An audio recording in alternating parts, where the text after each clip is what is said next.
Go ahead. Make my day.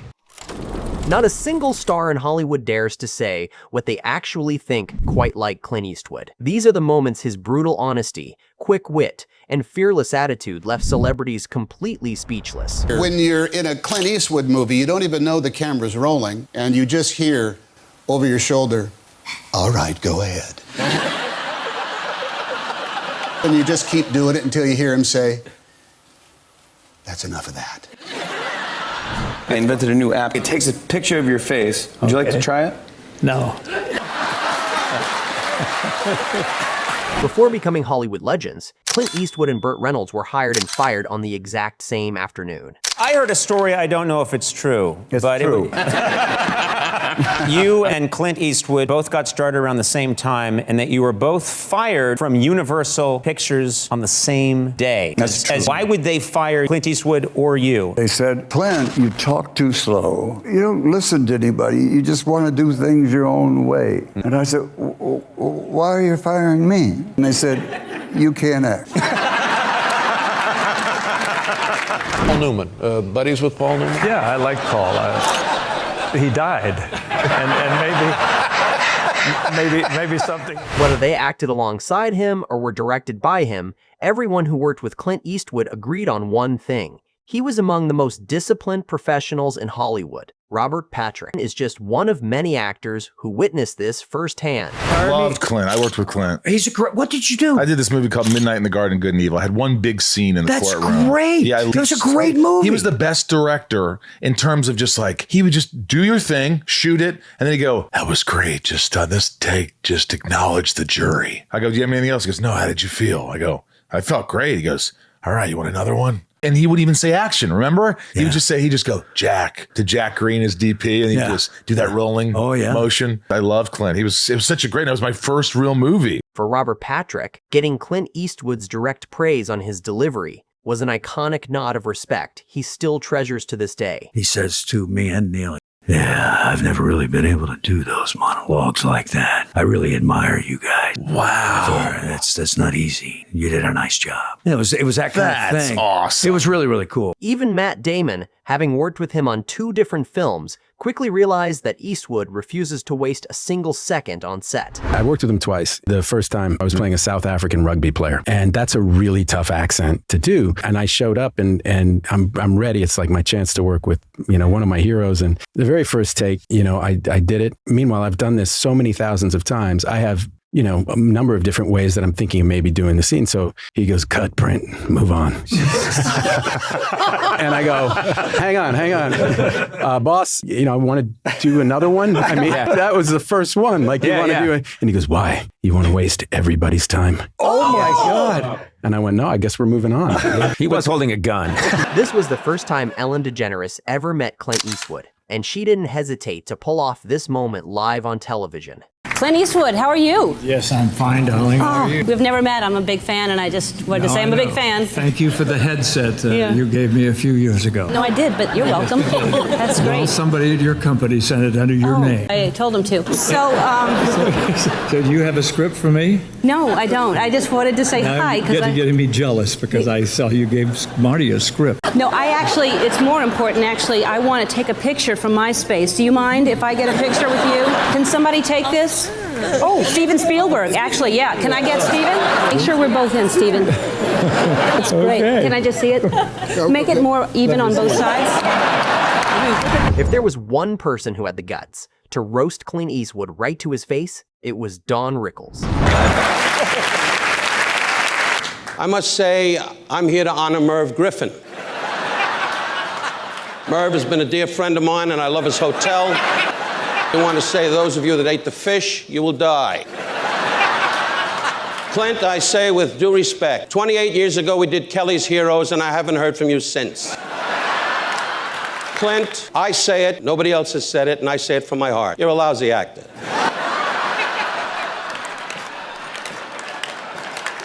Clint's idea of a good time is sitting on a pickup truck watching his dog bark. But you know, Clint, and I know that I have so much on you, which I won't say tonight. Because if I spill it out, you're going to be back in Rawhide. Now you're in your late 60s. Live up to it. It's over. And Don Rickles didn't stop with Clint. He turned his sights directly on Clint's mother and wife next. Mother Eastwood is laughing, knowing damn well you never had so much money in your whole life. Your son played the bass. We sat through that. Now, probably, your daughter will come up here and do the tango. Clint, I understand you're engaged now. I don't know if that's official, but whatever the story is, dear, good luck. A lot of happiness, dear. But we had great days together, Clint. Let's have lunch. Most people use their Oscar moment to talk about themselves. Clint Eastwood pointed the camera at his mother instead. In the year of the woman, the greatest woman on the planet is here tonight. That's my mother, Ruth.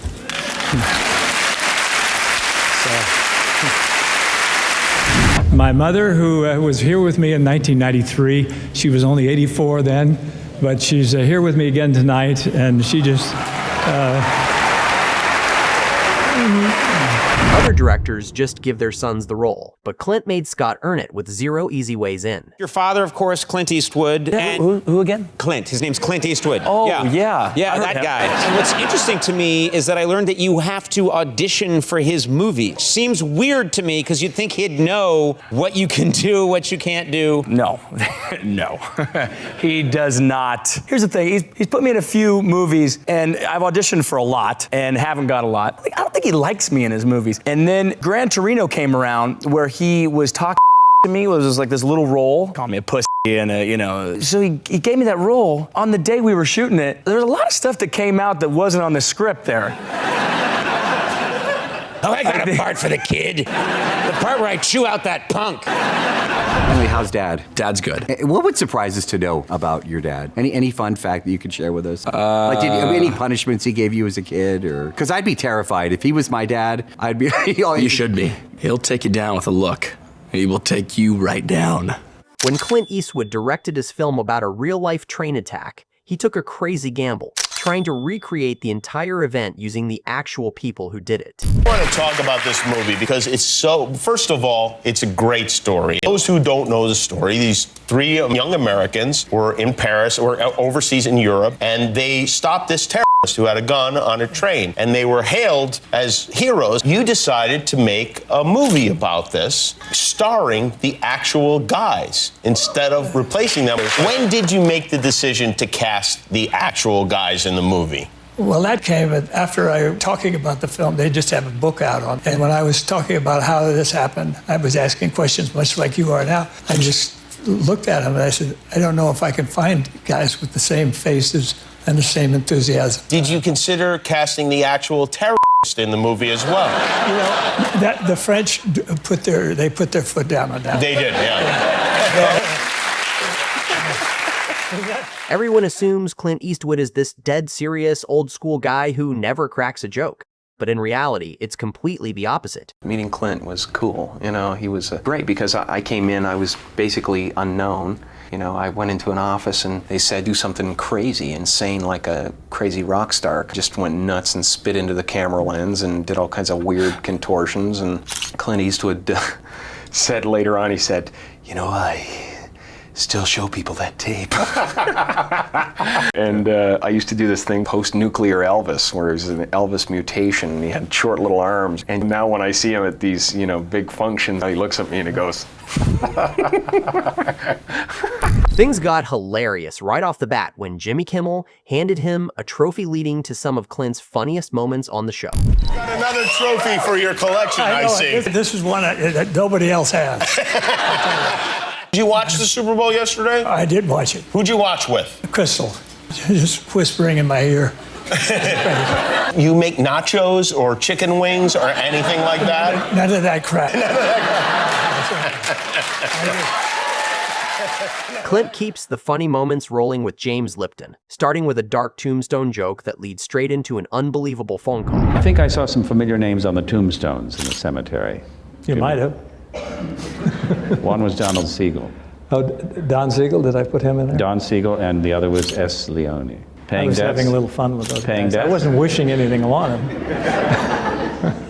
I think some people tried to draw the significance that I was burying my past or something like that. People who were mentors and helped me out, but that wasn't the case. It was just you had to put some name on there. One more High Plains drifterism.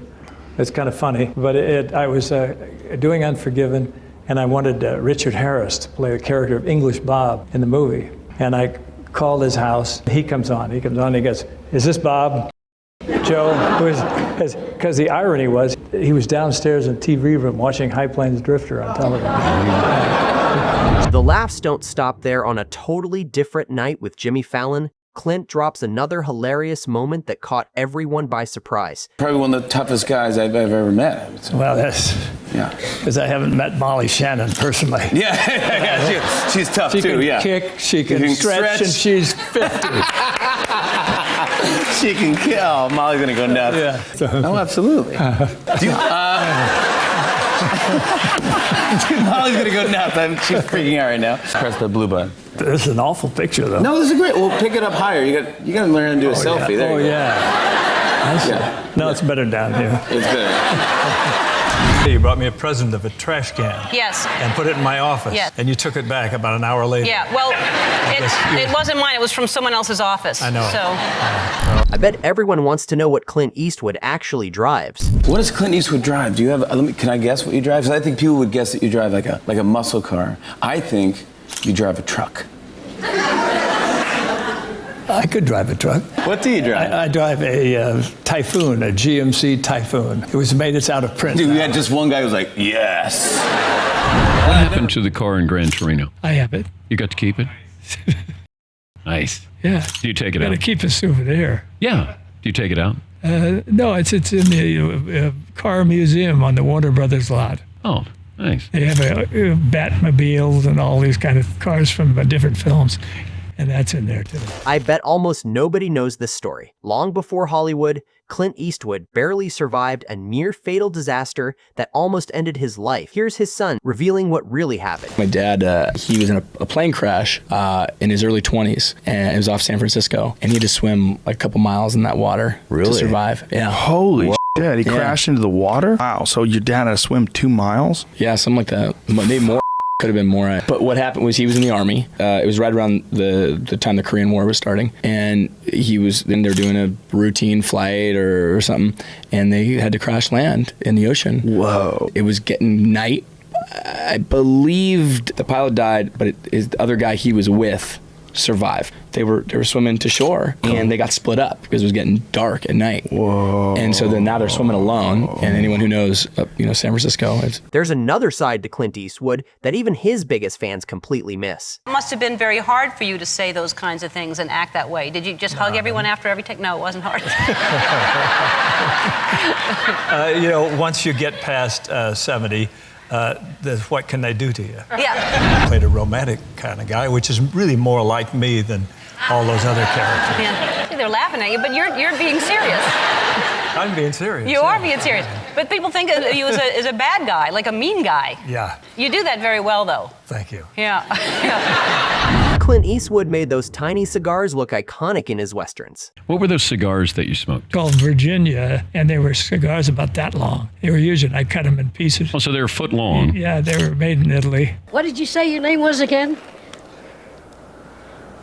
I didn't.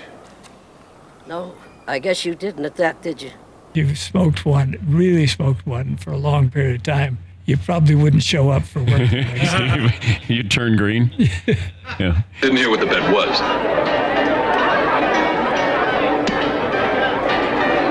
Your life.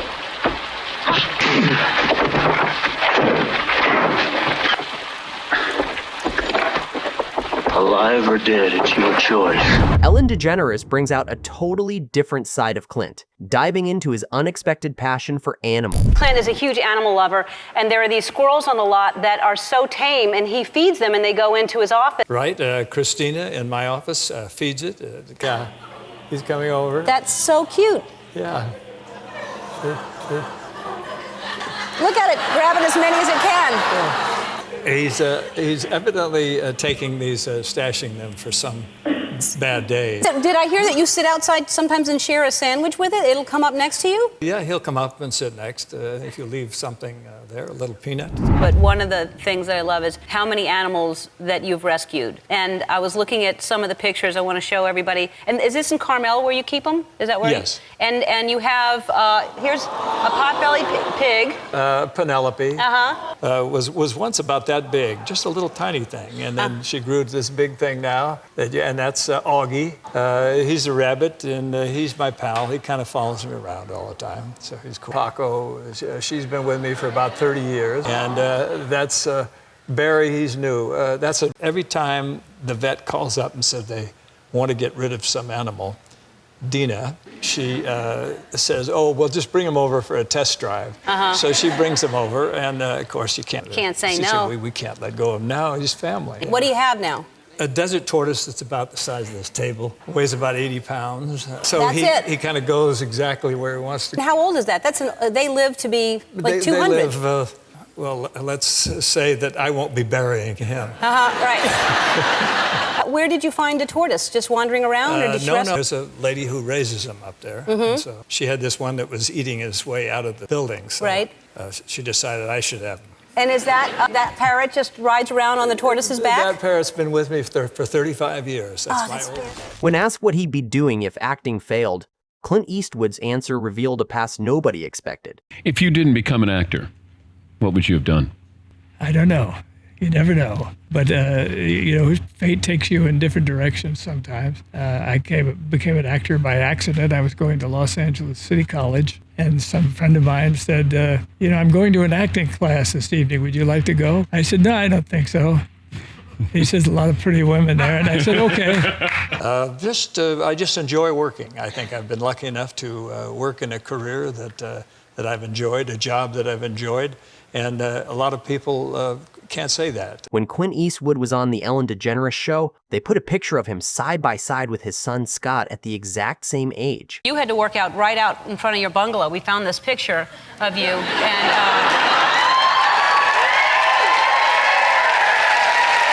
so your son Scott was here not too long ago, who is extremely handsome.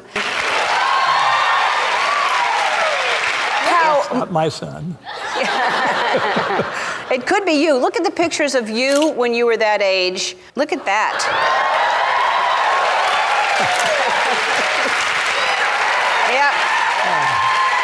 Yep. Look at you. Handsome. Yeah. Your son's pants are falling down.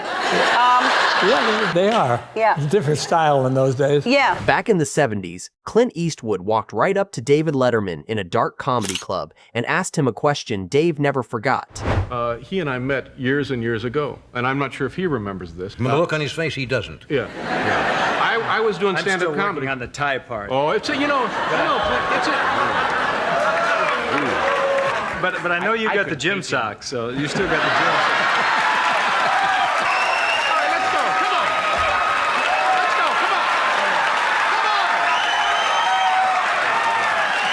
And so Clint would come in, and we'd be very excited because we were just beginners, and you want to impress the important guy in the audience. And do you have any idea what you said to me? No. Oh, it was unbelievable. So I'm standing right like this, and he comes up to me and he says, "Where's the men's room, punk?" Those are the moments. Ever wondered what sports and hobbies Clint Eastwood actually enjoys when he's not behind the camera? And what do you do, like, when you're not writing, directing, editing, acting? What do you do for fun, hobbies? Sometimes go off and just fly a helicopter because you can be very quiet by yourself. You're just a number in the sky, so it's great. The sport you loved growing up that you played? I like swimming a lot. I like swimming. I taught swimming in the Army for 2 years and swam there, and that was my favorite sport. How good golfer were you at your peak? Never very good. I just enjoy playing. I've had a few good rounds in my life, but I haven't been playing lately because I've been working. But I love playing. It's a great game and great fun. The tone shifts to a more personal side as Clint reflects on the icons he never got the chance to meet. When's the last time you got excited about meeting somebody? Was there anybody when you were coming up that you got all wound up about? I was thinking the other day about people I didn't meet that I'd like to have met, and one person was Nat King Cole, attending years ago when I was on Rawhide, and there was a big party up in Nevada, and he was in the room, and I was going to go over and say hello, and I didn't do it, and I regret it. Of course, he passed away, but I always thought, why didn't I go over and just stick out my hand? Was something like a John Wayne a big deal, or not really? Yeah, I met John Wayne. Actually, he came to a tennis tournament that I put on in Pebble Beach, and his wife was a big But you were a star by that point. Yeah, I had been playing in films. I didn't meet him when I was unknown.